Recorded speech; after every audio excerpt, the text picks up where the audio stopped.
Assalamualaikum warahmatullahi wabarakatuh. Salam sejahtera untuk kita semua. Shalom, Om Swastiastu, Nama Budaya, Salam Kebajikan. Alhamdulillah, baru saja rapat dengan Bapak Presiden. Bapak Presiden ingin memastikan kesejahteraan atlet itu menjadi prioritas. Ada 3 hal yang beliau minta saya tindak lanjuti. Satu, mengenai beasiswa atlet LPDP untuk benar-benar nanti dialokasikan seperti apa. Lalu juga atlet-atlet yang memang berprestasi bisa juga diberi kesempatan tadi apakah masuk menjadi ASN atau TNI Polri. Nanti kita coba karirnya. Tetapi juga Pak Presiden juga sedang mereview nanti untuk bonus SEA Games, Asian Games dan Olimpiade. Saya yang ini angkanya belum boleh karena saya mesti konsultasi dulu dengan Kemenkyu karena ini kan kita mesti bikin rencana besar daripada anggaran negara. Lalu Bapak Presiden juga sudah memutuskan nanti ada payung hukumnya, kita akan fokus di 21 cabang olahraga untuk menuju Olimpiade, di mana SEA Games dan Asian Games sebagai bagian sasaran antara. Jadi semua seperti yang disampaikan tadi kepada saya dan saya juga sudah sampaikan ke semua cabur bahwa kita benar-benar harus efisien, tepat sasaran sehingga pengiriman atlet nanti tidak coba-coba lagi tapi benar-benar para tentu semua ada targetnya ya untuk cabur-cabur yang mengirimkan atlet seperti yang kita lakukan sekarang di SEA Games ataupun nanti Asian Games dan tentu Olimpiade. Dan luar biasa Bapak Presiden menginginkan juga atlet ini punya jenjang ya pendidikan dan juga pusat pelatihan yang prima. Kita negara besar, selama ini kita terlewatkan dengan banyak-banyak negara Asia Tenggara. Nah, kita harus mulai membangun. Makanya Bapak Presiden akan membangun pusat olahraga nasional ya, dan di dalam situ juga ada akademi untuk olahraganya. Jadi para atlet muda yang usia 12 tahun jangan putus sekolah, tetapi dia diimbangkan dengan edukasi tapi sembari berlatih sampai dengan jenjang-jenjang karir berikutnya ataupun tingkat prestasi berikutnya. Nah, ini beliau sudah menyiapkan tanah ya, itu sebesar 300 hektar. Tapi izin saya nggak boleh umumin dulu karena ini masih dalam proses administrasi, dan di situ juga ada fasilitas asrama, lalu ada sarana latihan dan semua kesehatan yang terbaik. Bapak Presiden ingin memastikan atlet kita mendapatkan fasilitas terbaik. Itu yang saya bisa sampaikan.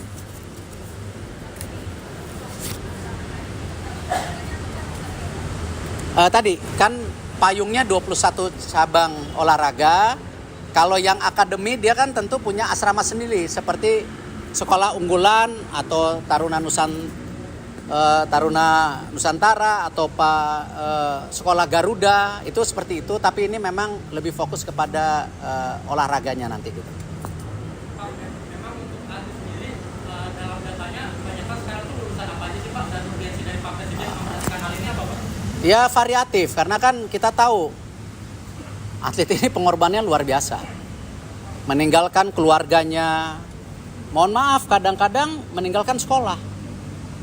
Nah, ini yang kita harus pastikan jenjang karir mereka baik sesudah atau saat itu tidak boleh terputus.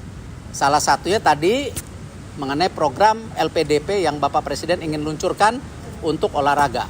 Ini luar biasa, dan kami juga masih juga menggodok yang pernah saya sampaikan tentu dana pensiun atlet yang Bapak Presiden minta, tapi ini masih mungkin proses 1-2 tahun. Tapi ini yang program yang harus dikejar saya untuk 1 tahun ke depan. Kenapa?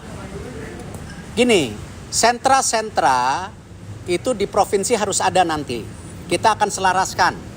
Ya, saya rasa paling tidak Indonesia dengan 38 provinsi ini mesti ada 6-8 sentra juga. Ya, yang memang kita harus dukung atlet-atlet di daerahnya sendiri. Nah, ini yang kita akan sinergikan. Jadi ada yang jenjangnya nasional dan internasional, tapi juga ada pembibitan yang memang dari daerahnya masing-masing. Nah, ini kita harus rapikan. Ini sejalan nanti bagaimana PON ke depan. Jadi memang salah satunya usulan kalau bisa PON ke depan itu bersamaan dengan SEA Games. Ya, jadi pas, jangan PON dengan Olimpiade. Karena sekarang tertingginya ini Olimpiade, Asian Games atau SEA Games sebagai sasaran antara. Ini yang nanti kita coba perbaikin, diskusi dengan tentu baik KONI ataupun dengan para cabang olahraga lainnya gitu. Masih dalam proses.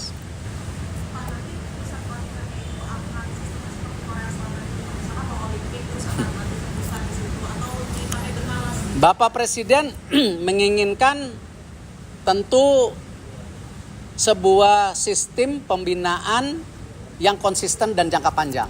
Kita memang bicara 2028. Tapi kan Olimpiade itu ada 2032, 2036 yang mungkin atletnya masih ya di kelompok umur. Nah, inilah kenapa Bapak Presiden juga ya kemarin saya sempat benchmarking ke Inggris, diminta Bapak Presiden, kayak di Inggris itu pemerintah Inggris punya dana alokasi buat cabang unggulan. Ya, angkanya juga saya nggak usah sebutin, nanti Google sendiri, angka yang luar biasa. Kenapa? Kita bisa lihat Olimpiade itu dulu awalnya Inggris hanya 2 emas, sekarang banyak sekali emasnya. Nah, memang kalau kita lihat selalu Bapak Presiden bilang, kalau kita ingin melihat negara yang maju ke depan, yaitu kan tadi ada 3. 1, memang ekonominya tumbuh. Kedua, tentu pertahanannya yang baik. Yang ketiga, ya olahraganya masuk dalam kategori yang berprestasi. Nah, disinilah Bapak Presiden ingin ada kesinambungan. Makanya nanti salah satunya ada program khusus buat atlet-atlet elit ini untuk berprestasi. Apakah di luar negeri, apakah di dalam negeri, ataupun kita membiayai di berbagai turnamen yang memang sesuai dengan garis besar daripada olahraga ke depan. Dan itulah tadi saya sampaikan ke Bapak Presiden, tentu DBON yang sudah ada, nanti kita juga revisi sedikit ya. Karena nanti ada promdek, kita juga nggak mau nanti 21 cabur ini berleha-leha karena udah masuk, ya tidak memikirkan prestasi, hanya budget saja. Nah, ini mesti ada promdek, ada mungkin 3-4 cabur nanti yang akan menunggu. Jadi kalau cabur yang besar lengah tidak berprestasi, cabur yang di bawahnya ini akan bisa menggantikan cabur-cabur yang 21 ini. Ini saya rasa tepat, sehingga semua pimpinan cabur, KONI, KOI harus bersatu. Dan saya kembali ditekankan juga tidak ada lagi dualisme di cabang olahraga. Saya sudah mengirimkan surat kepada KOI dan KONI untuk musyawarah dalam mufakat, sehingga di Desember ini bisa tuntas, kalau tidak di bulan Januari nanti kita ambil alih. Pak, terkait dengan cabur 14 ini Pak, ini Sebagai apa? Sebagai apa dulu? Sebagai apa nih? usia konfederasi gitu Pak. Kalau federasi saya copot ini dulu. Tapi terkait SEA Games Pak, terkait SEA Games juga Pak, ini kan ditargetkan ini meraih merah begitu ya Pak. Ini publik pada menyayangkan, padahal kita di edisi sebelumnya ini bisa mengakhiri puasa emas selama 30 tahun Pak. Ini gimana Pak dengan banyaknya budget kritis Pak? Perspektifnya begini, kita sebagai Kemenpora tidak bisa lihat satu persatu. Kemarin kalau teman-teman media ingat, budget awal Kemenpora itu hanya 10 miliar. 10 miliar itu mengirim 120 atlet. Tapi alhamdulillah Bapak Presiden menginstruksikan saya untuk mencari jalan kepada Pak Purbaya waktu itu untuk memang menambah anggaran dan menyisir anggaran kami. Ya, jadi bukan nambah tapi nyisir juga. Nah, alhamdulillah sekarang kan budgetnya sudah mencapai 66 miliar. Artinya kita mencari, menyisir dan menambahkan hampir 56 miliar. Nah, dari 56 miliar ditambah 10, 66 miliar, akhirnya terbentuk kurang lebih kita bisa mengirim hampir 946 atlet. Yaitu kalau kita lihat perbandingkan dengan negara-negara yang ikut SEA Games, kita masih ranking 4. Karena di atas kita ada Thailand 1.800 atlet kalau tidak salah, ada Filipina 1.000 lebih, ya 1.200, lalu ada juga Vietnam, dan kita keempat. Nah, targetnya kita memang di ranking 3. Nah, kalau kita lihat prestasi medali emas kita di Kambodia itu kemarin 87 emas. Dan menariknya SEA Games itu tidak ada konsistensi daripada nomornya. Jadi kayak di Thailand ini kita kehilangan hampir 41 emas yang kemarin di Kambodia kita dapat. Akhirnya hari ini kita baru berdasarkan 46 emas. Nah, kalau 46 emas, kalau kita mau ranking 3, itu kan kita harus kembali ke 80 emas. Berarti 41 nomornya yang emas nggak dipertandingkan. Ini bukannya apa-apa, ini kebijakan tuan rumah. Nah, disitulah kenapa kita melakukan evaluasi bersama cabur-cabur. Ya, apalagi kita sudah berikan leluasa untuk mendukung semua cabur dengan target-target medali tertentu. Ada perunggu, ada perak, ada emas. Ya, ini yang kita kumulatifkan. Kenapa targetnya itu kalau bisa 80 emas. Nah, cabur-cabur bergu hari ini karena ingat tuan rumahnya Thailand.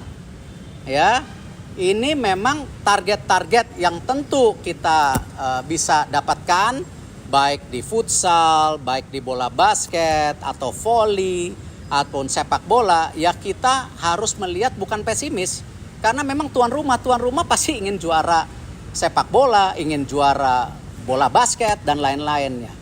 Artinya apa? Angka-angka ini ya memang angka prediksi saat ini. Tapi apakah dari Kemenpora tidak mendukung federasi untuk mengirim atlet terbaiknya, dan komposisi terbaik kita sudah lakukan tadi dengan 946 atlet dengan anggaran 66 miliar. Jadi ini kita dorong. Nah, cuman ya kita harus realitas. Tapi kalau ternyata target-targetnya di atas targetnya, alhamdulillah. Tapi ini juga sama cabur-cabur yang targetnya hiperbol, ya, yang mestinya perunggu janjinya emas. Ini juga sebagai evaluasi untuk SEA Games 2027, Asian Games, dan kedepannya Olimpiade. Jadi itu yang saya bisa sampaikan. Jadi saya tidak bicara friksi atau bagian per bagian daripada cabur itu. 2 emas. Maunya 4 gitu kan. Ini kan realita karena ada beberapa nomor sekarang seperti pelatih badminton yang kita tahu baik kan sekarang melatih Malaysia. Tapi dengan kemarin kita ada harapan pebulu tangkis muda kita juara di Australia, di mana ini kan jadi harapan. Jadi ya itulah dinamika olahraga yang memang cukup kompleks.